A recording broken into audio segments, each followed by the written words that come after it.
നമസ്കാരം. മുഖ്യമന്ത്രിയായി ചുമതലയേറ്റെടുത്തതിനു ശേഷം വി.ഡി. സതീശൻ നടത്തിയ പ്രഖ്യാപനങ്ങൾ കയ്യടി നേടുന്നതും ശ്രദ്ധിക്കപ്പെടുന്നതുമായിരുന്നെങ്കിൽ ന്യൂജൻ തലമുറ കൈയടിച്ചതും ശ്രദ്ധിച്ചതും മറ്റൊരു വാർത്താ സമ്മേളനമായിരുന്നു. മുഖ്യമന്ത്രി ചുമതല ഏറ്റെടുക്കുന്നതിന് തൊട്ടു തലേന്ന് പത്രസമ്മേളനത്തിൽ സതീശൻ നൽകിയ മറുപടിയാണ് ഇപ്പോൾ സോഷ്യൽ മീഡിയയിൽ ശ്രദ്ധിക്കപ്പെടുന്നത്. വാഹന മോഡിഫിക്കേഷൻ നിയമവിധേയമാകുമോ എന്ന ചോദ്യത്തിന് സതീശൻ ചിരിച്ചുകൊണ്ട് പ്രത്യേക മുഖഭാവത്തോടെ നൽകിയ മറുപടിയാണ് ഇപ്പോൾ സമൂഹ മാധ്യമങ്ങളിൽ വൈറൽ. മന്ത്രിമാരും വകുപ്പും തർക്കങ്ങളും ഉൾപ്പെടെയുള്ള വിഷയങ്ങളിലെ ചോദ്യങ്ങൾക്കിടയിലായിരുന്നു വാഹന മോഡിഫിക്കേഷൻ നിയമവിധേയമാക്കുമോ എന്ന ചോദ്യം സതീശനോട് ഒരാൾ ചോദിച്ചത്. ഇതിനായിരുന്നു അദ്ദേഹം മറുപടി നൽകിയത്. ഒട്ടേറെ രാഷ്ട്രീയ ചോദ്യങ്ങൾക്കിടെ വളരെ അപ്രതീക്ഷിതമായിട്ടാണ് മോഡിഫിക്കേഷനെ കുറിച്ച് ചോദ്യം ഉയർന്നത്. കുസൃതി ചിരിയോടെയായിരുന്നു സതീശൻ മറുപടി നൽകിയത്. ഇതോടെ ഈ മറുപടി സോഷ്യൽ മീഡിയ ഏറ്റെടുത്തു.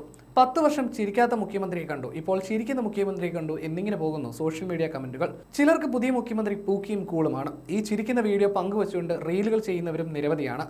പറഞ്ഞിട്ടുണ്ടെങ്കിൽ അത് നടക്കുമെന്നും പറഞ്ഞതൊക്കെ നടത്താനാണ് തങ്ങളെല്ലാവരും വന്നിരിക്കുന്നതെന്നുമായിരുന്നു സതീശൻ പറഞ്ഞത്. ജനാഭിലാഷങ്ങളെ, ചെറുപ്പക്കാരുടെ ആഗ്രഹങ്ങളെ എല്ലാം യാഥാർത്ഥ്യമാക്കാനാണ് ഞങ്ങൾ വന്നിരിക്കുന്നത്, അല്ലാതെ വെറുതെ വോട്ട് കിട്ടാൻ വേണ്ടി പറഞ്ഞതാണോ എന്നായിരുന്നു സതീശന്റെ ചോദ്യം.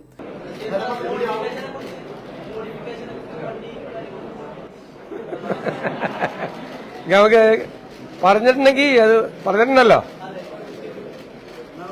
അതൊക്കെ നടക്കുമല്ലോ. പറഞ്ഞതൊക്കെ നടത്താനല്ലേ നമ്മൾ വന്നിരിക്കുന്നത്, അല്ലേ? ഞങ്ങളെല്ലാവരും വന്നിരിക്കുന്നത് ജനാഭിലാഷങ്ങളെ യാഥാർത്ഥ്യമാക്കാനാണ്. ചെറുപ്പക്കാരുടെ ആഗ്രഹങ്ങളെ, അവരുടെ ആഗ്രഹങ്ങളെയാണ്, അല്ലാതെ വെറുതെ വോട്ട് കിട്ടാൻ വേണ്ടി പറഞ്ഞതാണോ? പറഞ്ഞ വാക്കിന് വ്യവസ്ഥയിലേക്ക് പിന്നെ പിള്ളേര് മോഡിഫൈ ചെയ്യട്ടെ. നിയമസഭാ തെരഞ്ഞെടുപ്പിന് തൊട്ടു മുമ്പായി സോഷ്യൽ മീഡിയയെ ഇളക്കി മറിച്ച വി.ഡി. സതീശൻ റീലിന് നൽകിയ ക്യാപ്ഷൻ ഇതായിരുന്നു: അപകടകരമല്ലാത്ത മോഡിഫിക്കേഷനുകൾ അനുവദിക്കുമെന്നത് യു.ഡി.എഫിന്റെ പ്രകടന പത്രികയിലെ വാഗ്ദാനമായിരുന്നു. കാര്യമായിരുന്നു സതീശൻ റീലിൽ പറഞ്ഞത്. പ്രകടന പത്രികയിൽ ഞങ്ങളത് പറഞ്ഞിട്ടുണ്ട്. അപകടകരമല്ലാത്ത രീതിയിൽ വണ്ടിയിൽ നടത്തുന്ന മോഡിഫിക്കേഷൻ തെറ്റല്ല. അപകടകരമായ രീതിയിൽ വെക്കുമ്പോൾ മാത്രമാണ് അത് തെറ്റാകുന്നത്. അത് സമ്മതിക്കില്ല. അല്ലാതെയുള്ള മോഡിഫിക്കേഷൻ നടത്തട്ടെ. ചെറുപ്പക്കാർക്കൊക്കെ അത് വലിയ ആഗ്രഹമല്ലേ, അവരത് ഭംഗിയായി കൊണ്ടു നടക്കുന്നതല്ലേ, അത് കൊണ്ടു നടക്കട്ടെ.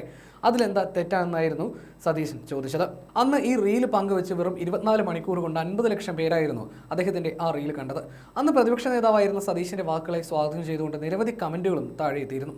അതേസമയം ആദ്യ പ്രവൃത്തി ദിനത്തിലും സതീശൻ നിർണായക തീരുമാനമാണ് എടുത്തിരിക്കുന്നത്. കേരളത്തിന്റെ ഭരണസിരാ കേന്ദ്രമായ സെക്രട്ടേറിയറ്റിന്റെ ചരിത്ര പ്രസിദ്ധമായ സമരഗേറ്റ് ഒടുവിൽ തുറക്കുകയും ചെയ്തു. ഇന്ന് സുരക്ഷാ കാരണങ്ങൾ ചൂണ്ടിക്കാട്ടി കഴിഞ്ഞ 10 വർഷമായി അടച്ചിട്ടിരുന്ന ഈ പ്രധാന കവാടമാണ് പുതിയ യു.ഡി.എഫ് സർക്കാർ അധികാരമേറ്റ ശേഷമുള്ള ആദ്യ പ്രവൃത്തി ദിനമായി ഇന്ന് രാവിലെ തുറന്നത്.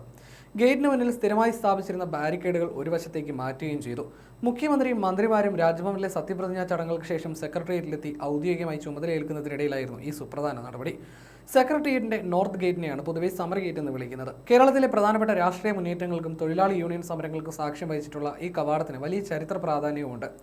സർക്കാരിനെതിരെയുള്ള സമരങ്ങളും മാർച്ചുകളും പ്രധാനമായും അവസാനിക്കുന്നതും ഈ ഗേറ്റിന് മുന്നിലായതിനാലാണ് ഇതിന് സമരഗേറ്റ് എന്ന് പേര് വന്നത്. മുൻപ് നോർത്ത് ഗേറ്റ് വഴി നിരന്തരം പൊതുജനങ്ങൾ സെക്രട്ടേറിയറ്റിലേക്ക് പ്രവേശിച്ചിരുന്നു. എന്നാൽ ഇതേ വഴിയിലാണ് മുഖ്യമന്ത്രിയുടെ പരാതി പരിഹാര സെൽ പ്രവർത്തിച്ചിരുന്നത് എന്നതിനാൽ ജനത്തിരക്ക് വർദ്ധിക്കുകയും ഇത് സുരക്ഷാ ഭീഷണിയാണെന്ന് ചൂണ്ടിക്കാട്ടി ഗേറ്റ് അടയ്ക്കുകയുമായിരുന്നു. മുഖ്യമന്ത്രിയുടെ ഓഫീസിന് സമീപമുള്ള പ്രധാന കവാടം നിലവിൽ ഉദ്യോഗസ്ഥർക്കും മന്ത്രിമാരുടെ വാഹനങ്ങൾക്കും പ്രവേശിക്കുന്നതിനായി മാത്രമാണ് ഇപ്പോൾ അനുവദിച്ചിട്ടുള്ളത്. അതേസമയം സെക്രട്ടേറിയറ്റിലേക്ക് എത്തുന്ന പൊതുജനങ്ങൾ നിലവിലുള്ളതുപോലെ കണ്ടോൺമെന്റ് ഗേറ്റ് വഴി തന്നെ പ്രവേശിക്കണമെന്നും അധികൃതർ വ്യക്തമാക്കിയിട്ടുണ്ട്. മന്ത്രിമാർക്കും VIP-കൾക്കും പുറമെ സുരക്ഷാ ക്രമീകരണങ്ങൾ വിലയിരുത്തിയ ശേഷം വരും ദിവസങ്ങളിൽ പൊതുജനങ്ങൾക്കും ഇതിലൂടെ നിയന്ത്രണങ്ങളോടെ പ്രവേശനം നൽകിയേക്കും. ഇത്തരത്തിൽ പുതിയ യു.ഡി.എഫ് സർക്കാർ അധികാരമേറ്റതിന് പിന്നാലെ സ്വീകരിച്ച നടപടികളെല്ലാം തന്നെ വലിയ രീതിയിൽ തന്നെ ശ്രദ്ധിക്കപ്പെടുകയാണ്. മന്ത്രിമാരുടെ ഔദ്യോഗിക ഓഫീസുകൾ സംബന്ധിച്ച ക്രമീകരണങ്ങളും സെക്രട്ടേറിയറ്റിൽ പൂർത്തിയായിട്ടുണ്ട്. മുഖ്യമന്ത്രിയുടെയും മുസ്ലിം ലീഗ് നേതാവ് P.K. കുഞ്ഞാലിക്കുട്ടിയുടെയും ഓഫീസുകൾ സെക്രട്ടേറിയറ്റ് നോർത്ത് ബ്ലോക്കിന്റെ 3ാം നിലയിലാണ് ക്രമീകരിച്ചിരിക്കുന്നത്.